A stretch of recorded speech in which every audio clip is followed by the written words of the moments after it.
نحمده ونصلي ونسلم على رسوله الكريم اما بعد فاعوذ بالله من الشیطان الرجیم بسم اللہ الرحمن الرحیم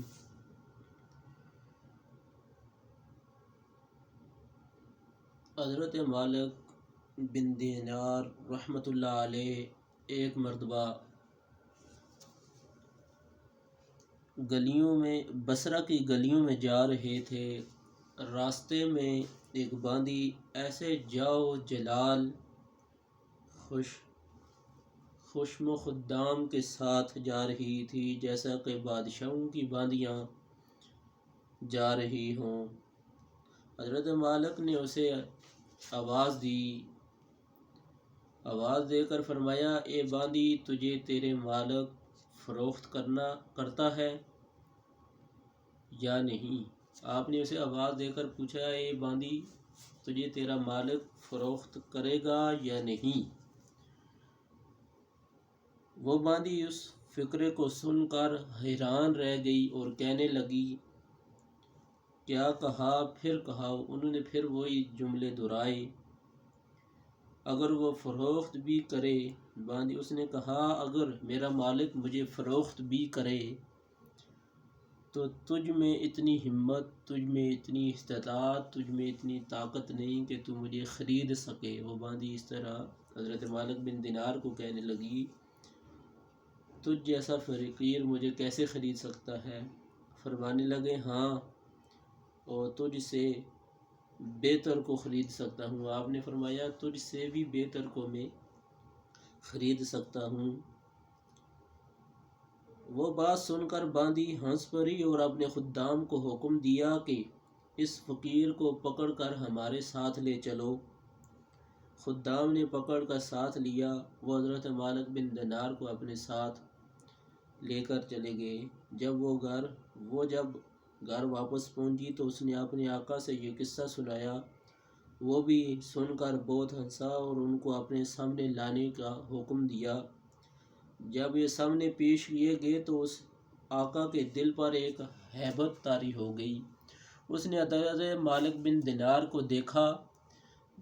آپ اللہ کے ولی تھے۔ آپ کے چہرہ انور پر اللہ پاک کا نور، اللہ پاک نے آپ کو بڑے ہی کمال درجہ عطا فرمایا تھا۔ اس باندی کے آقا نے آپ کو دیکھا اور دیکھ کر اس کے اندر ہیبت طاری ہو گئی، ڈر گیا وہ اور کہنے لگا، آپ کیا کہنا چاہتے ہیں؟ آپ کیا چاہتے ہیں؟ انہوں نے فرمایا، تو اپنی باندی کو میرے ہاتھ فروخت کر دے۔ حضرت مالک بن دینار نے اس کے مالک کو، باندی کے مالک کو کہا، تو اپنی باندی کو میرے ہاتھ میں فروخت کر دے۔ اس نے کہا، آپ اس کی قیمت دے سکتے ہیں؟ حضرت مالک نے فرمایا، میرے نزدیک اس کی قیمت کھجور کی 2 گٹھلیاں ہیں۔ یہ سن کر سب ہنسنے لگے۔ اس نے پوچھا کہ انہوں نے فرمایا، اس میں بہت زیادہ عیب ہیں، کس وجہ سے؟ اس باندی کے مالک نے پوچھا، آقا نے پوچھا حضرت مالک بن دینار سے کہ آپ نے اس کی قیمت 2 گٹھلیاں کھجور کی لگائی، کس وجہ سے آپ نے یہ قیمت مقرر کی؟ آپ نے فرمایا، اس کے اندر بہت زیادہ عیب ہیں۔ اس نے پوچھا، اس میں کیا کیا عیب ہے؟ فرمانے لگے، اگر یہ عطر استعمال نہ کرے تو اس کے بدن سے بدبو آنے لگے گی۔ اگر یہ عطر اپنے جسم پہ استعمال نہ کرے تو اس کے بدن سے بدبو آنے لگے گی۔ اگر یہ اپنے سر پر تیل اور کنگھی نہ کرے تو اس کو پریشان حال ہو جائے گی، اس کے سر میں جوئیں پڑ جائیں گی۔ اگر بالوں پر اور ذرا سا بھی اور جوئیں پڑ جائیں گی اور سر سے بدبو آنے لگے گی۔ ذرا عمر زیادہ ہو گئی تو کوئی منہ لگانے کے قابل نہیں رہے گی، کوئی اسے دیکھے گا نہیں، حیض اس کو آتا ہے، پیشاب پاخانہ یہ کرتی ہے، ہر قسم کی گندگیاں اس میں سے نکلتے رہتے ہیں، غم رنج مصیبتیں اس کو پیش آتی ہیں، غم اور رنج اس کو پیش آتی، مصیبتیں اس کو پیش آتی ہیں، خود غرض اتنی کہ اپنی غرض سے خود غرض اتنی زیادہ ہے، اگر آپ غرض نہ ہو، اپنے جاؤ مال و عیش کی غرض نہ ہو تو تجھے بھی منہ نہ لگائے۔ حضرت مالک بن دینار نے اس کے مالوں کو کہا، اتنی خود غرض ہے، اگر تو اس کو کچھ کہہ دے، تو اس سے اپنا جو عیش و عشرت تو نے اسے دیا ہوا ہے، اگر تو اس سے لے لے تو یہ تجھے بھی منہ نہ لگائے، کسی اور کے پاس چلی جائے، کسی اور کے ساتھ جا کر بیٹھنا شروع ہو جائے۔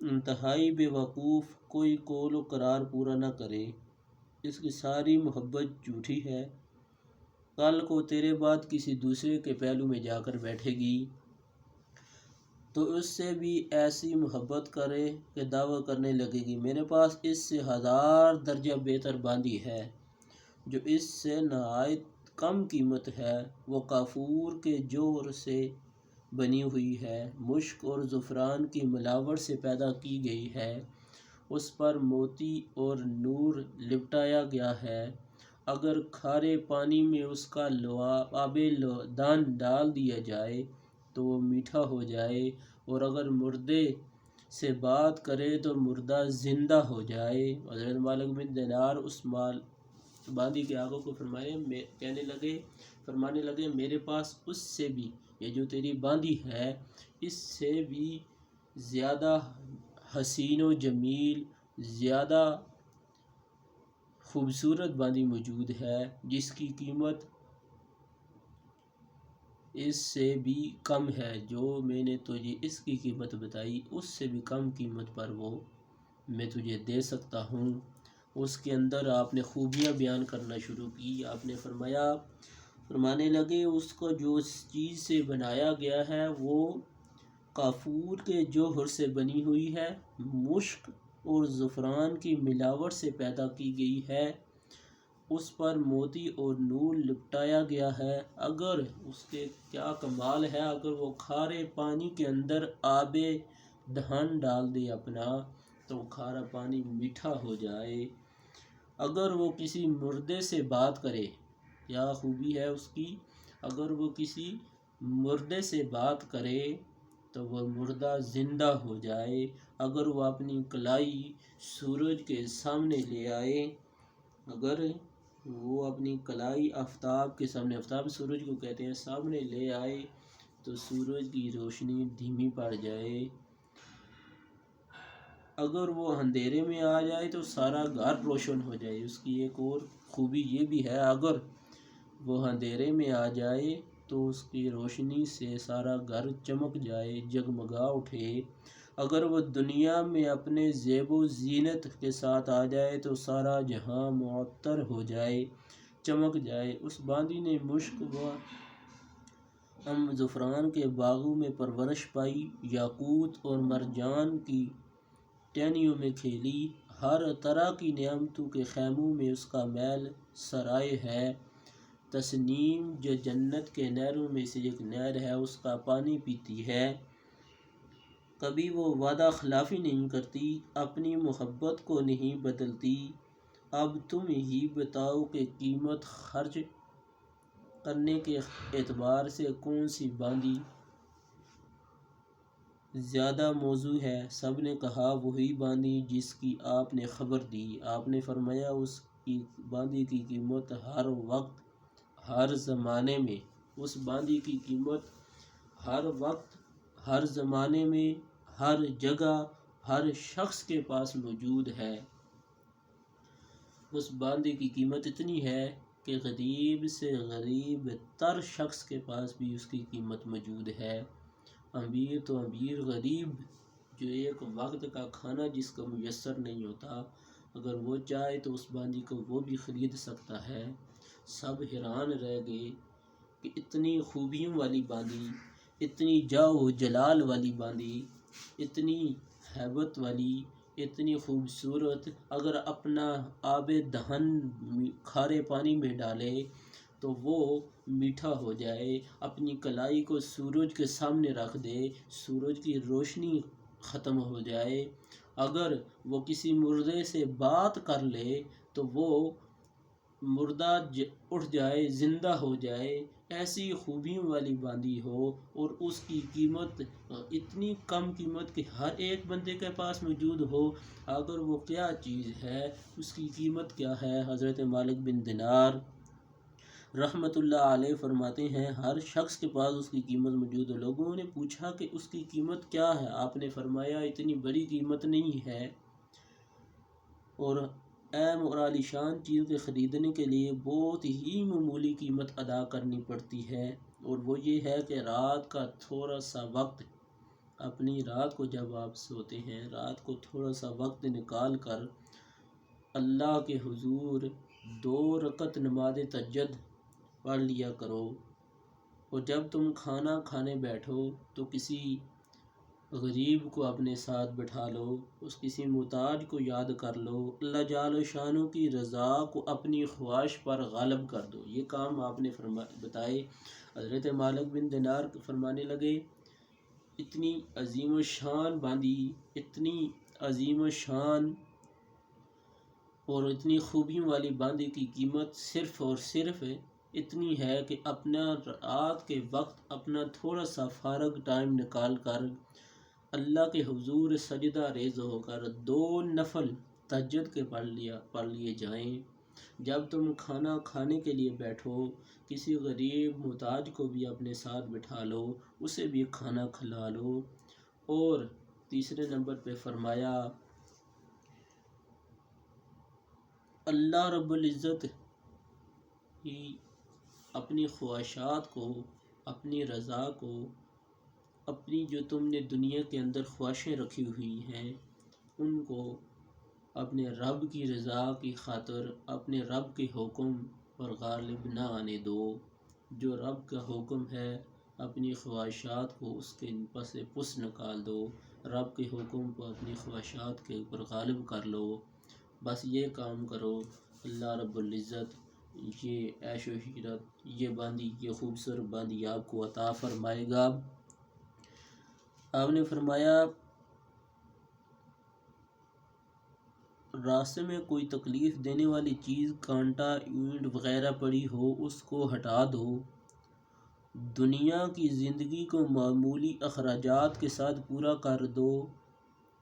یعنی دنیا کے اندر بعض لوگ آپ نے دیکھے ہوں گے فضول خرچی اتنی کرتے ہیں کہ جو چیز 10 روپے کی اگر مل سکتی ہے، وہ لوگ اس کو اپنا نام، اپنی دولت کو، اپنے آپ کو مشہور کرنے کے لیے وہی چیز لاکھوں میں خرید لیتے ہیں۔ غریب کو کچھ سمجھتے نہیں ہیں۔ اگر غریب ان کے سامنے آ جائے، آج کے دور کی بات کر رہا ہوں، غریب ان کے سامنے آ جائیں تو وہ اس نگاہ سے انہیں دیکھتے ہیں جیسے اللہ پاک کی معافی فرمائے ہم مسلمان ہیں، ہمارا یہ کام نہیں۔ ہمارے آقا علیہ الصلوۃ والسلام کے دربار پر، آپ کے دروازے پر جب کوئی مانگنے والا آتا تو خالی ہاتھ واپس نہیں جاتا تھا۔ خدا را ہم مسلمان ہیں، ہمیں چاہیے کہ آقا علیہ الصلوۃ والسلام کے بتائے ہوئے طریقوں پر اپنی زندگی گزاریں۔ تو میں بیان کر رہا تھا کہ دنیا کی معمولی زندگی کے اخراجات کو دنیا کی زندگی کو معمولی اخراجات کے ساتھ پورا کر دو، اور اپنی فکر و غم اس دھوکے کے گھر سے ہٹا کر ہمیشہ رہنے والے گھر کی طرف لگا دو۔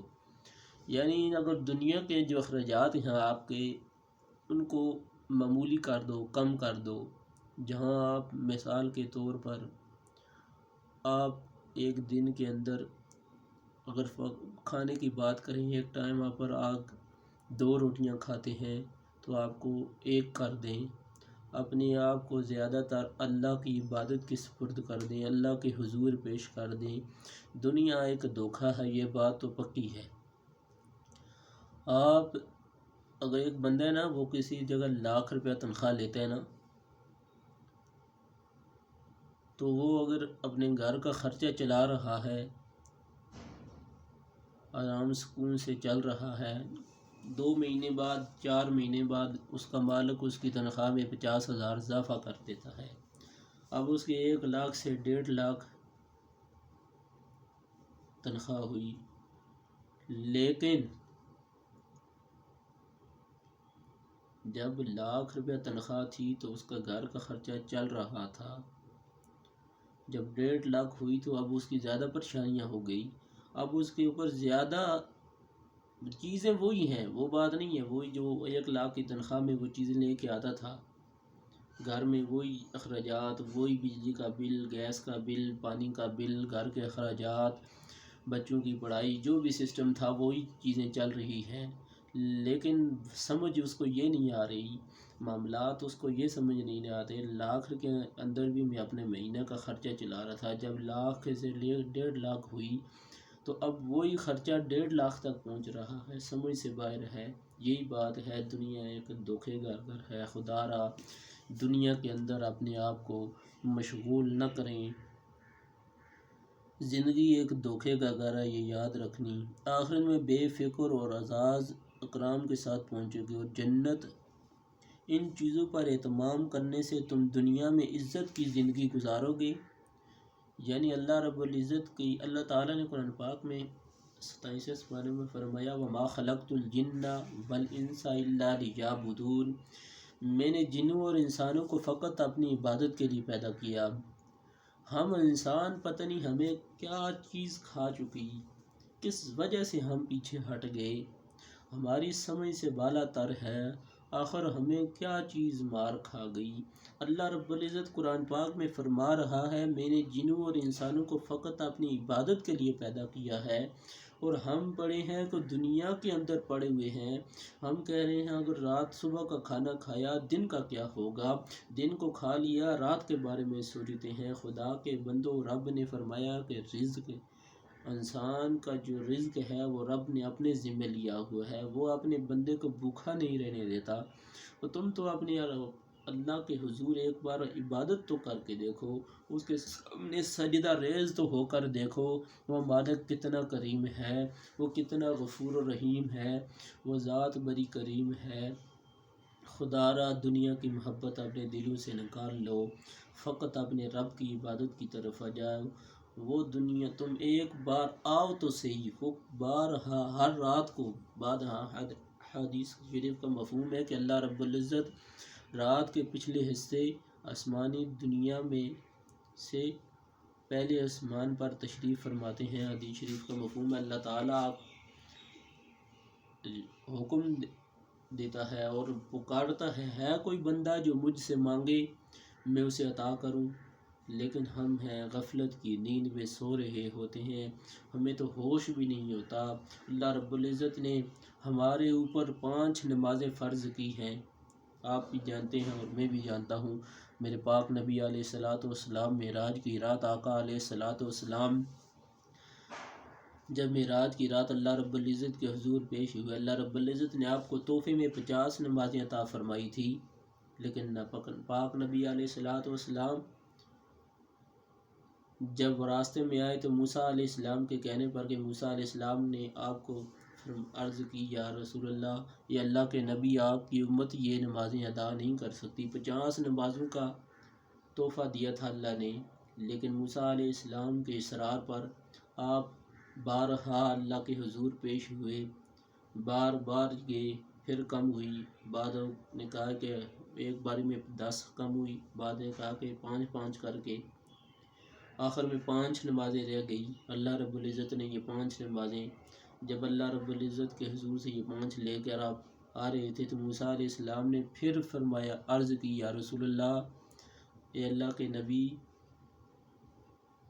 یہ نمازیں بھی آپ کی امت ادا نہیں کر سکے گی۔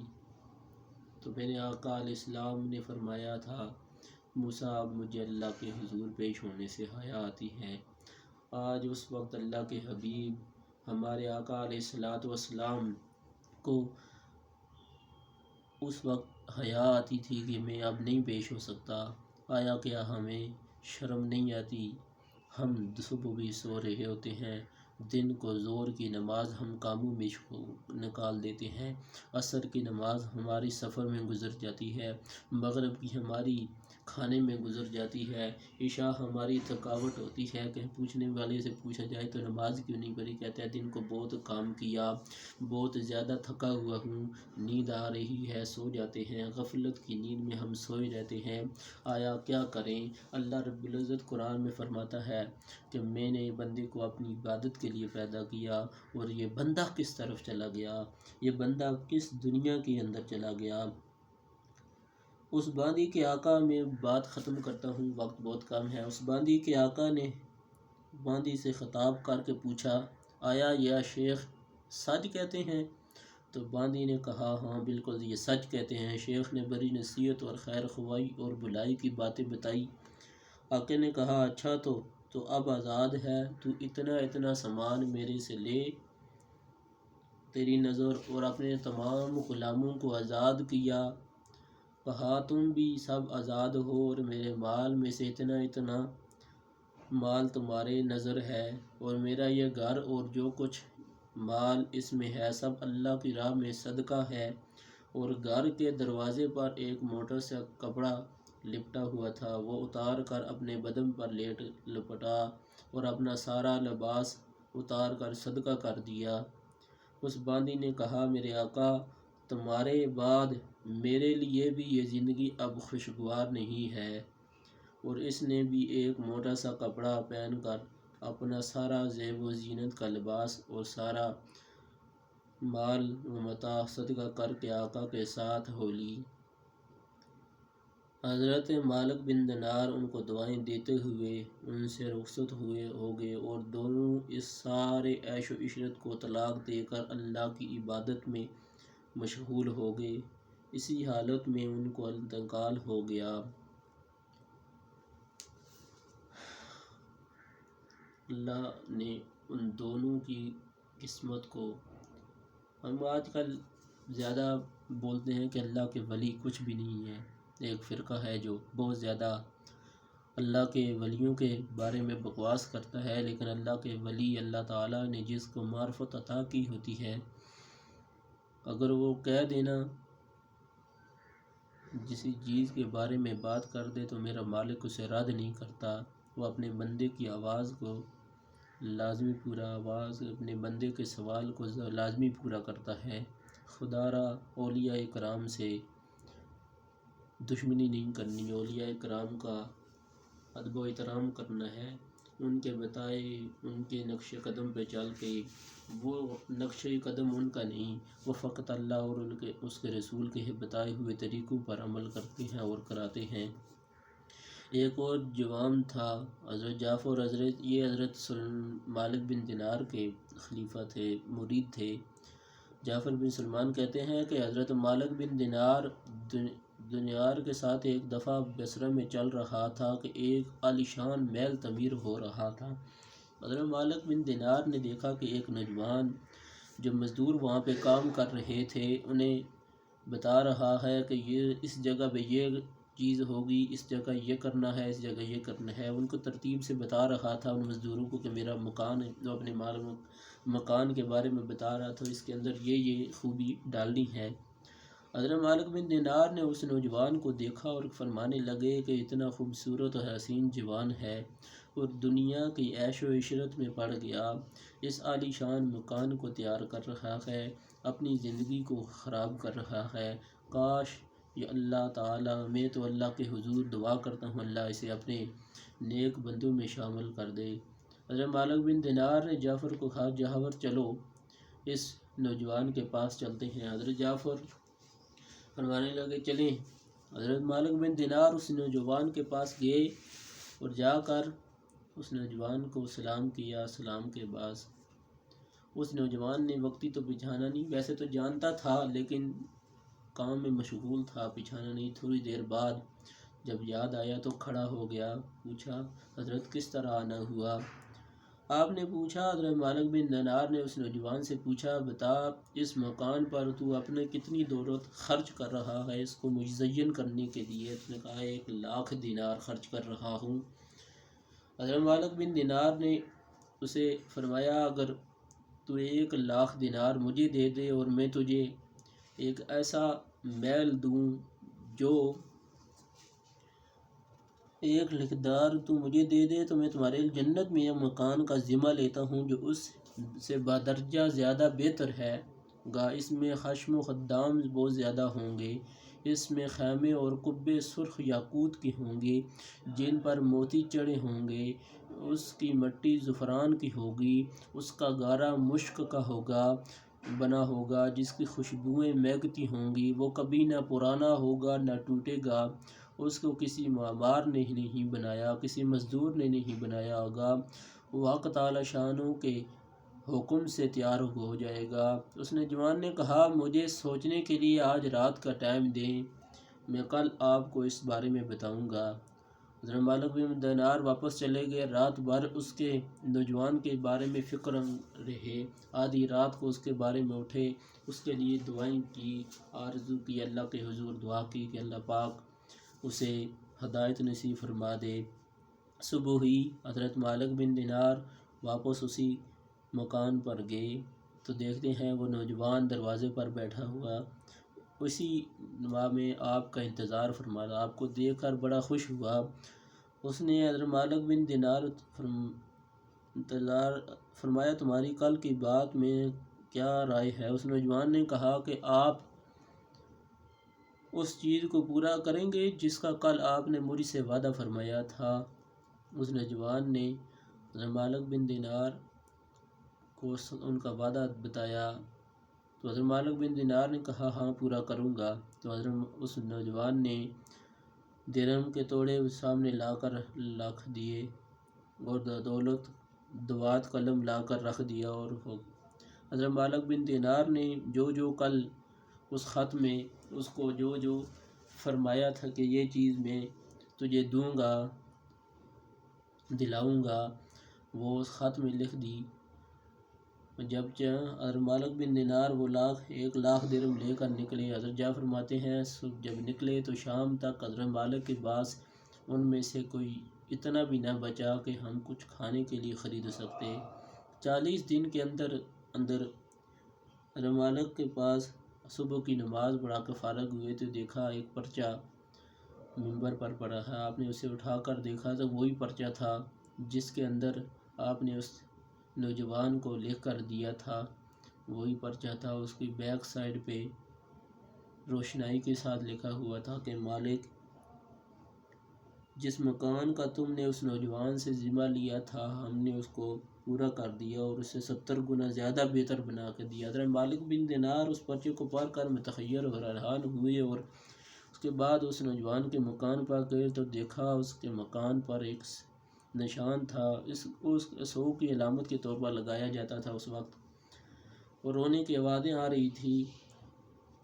ہم نے پوچھا کہ اس کا غسل و میت کس نے دی؟ آپ نے اس نہلانے والے کو کفن کی کیفیت اس کے نوجوان اس نے کہا کہ میں نے اسے کفن اور پرچہ دیا کہ نہلا کر یہ پرچہ میرے کفن میں رکھ دینا، تو میں نے اسے نہلا کر غسل دے کر وہ پرچہ اس کے کفن میں رکھ دیا۔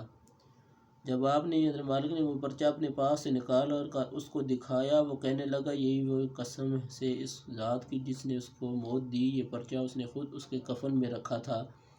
یہ منظر دیکھ کر ایک دوسرا نوجوان اٹھا اور کہنے لگا مالک آپ مجھ سے 2,00,000 درہم لے لیجئے اور مجھے بھی پرچہ لکھ دیجئے۔ حضرت مالک نے فرمایا وہ بات دور چلی گئی، اب نہیں ہو سکتا، اللہ جل شانہ چاہتا ہے وہ کرتا ہے۔ اس کے بعد جب مالک اس نوجوان کا ذکر فرماتے تو رونے لگتے اور اس کے لیے دعا کرتے تھے۔ بزرگوں کو اس قسم کے واقعات بہت کثرت سے پیش آتے ہیں۔ حضور اقدس صلی اللہ علیہ وسلم کا ارشاد ہے، ان الفاظ سے نقل کیا گیا کہ بہت سے بکھرے ہوئے بالوں والے غبار آلودہ لوگ جن کو لوگ اپنے دروازے سے ہٹا دیں ان کی پرواہ ابھی نہیں کرتے، ایسے ہیں کہ اگر اللہ جل شانہ پر کسی قسم کی قسم کھا لیں تو وہ ان کی بات کو پورا کرتا ہے۔ خدا را جو فقیر آپ دیکھتے ہیں، جو آپ کو بالوں والے، خراب بالوں کے گنجلے بالوں ہم دیکھتے ہیں جی، ان کی حالت ایسی ہوتی ہے کہ بندہ دیکھ کے کہتا ہے یہ کیسا بندہ ہے۔ خدا را ان میں سے بیچ میں سے ایسے بھی ہوتے ہیں جو فقط اللہ رب العزت کی رضا کے لیے اپنے آپ کو محون کر دیتے ہیں۔ ان کی حالت بظاہر تو دیکھنے والی ایسی ہوتی ہے، بندہ ان کے ساتھ ہاتھ ملانے کو نہیں ہوتا، لیکن ان کو وہ اللہ کے اتنے قریب ہوتے ہیں بلکہ بندہ سوچ بھی نہیں سکتا۔ خدا را ایسے لوگوں کو طعن و تشنیع نہیں کرنی چاہیے، ان کو دیکھ کر اپنے ذہن میں گمان بھی نہیں کرنا غلط کہ یہ کیسے ہیں۔ بس فقط اپنے رب کا شکر ادا کیا کرو، اپنے رب کی عبادت کرو۔ اللہ رب العزت کی حضور دعا ہے، اللہ رب العزت مجھے اور آپ کو اپنی عبادت کا ذوق و شوق نصیب فرمائے، حضور صلی اللہ علیہ وسلم کے بتائے ہوئے طریقوں پر عمل کرنے کی توفیق عطا فرمائے۔ وآخر دعوانا الحمد للہ رب العالمین۔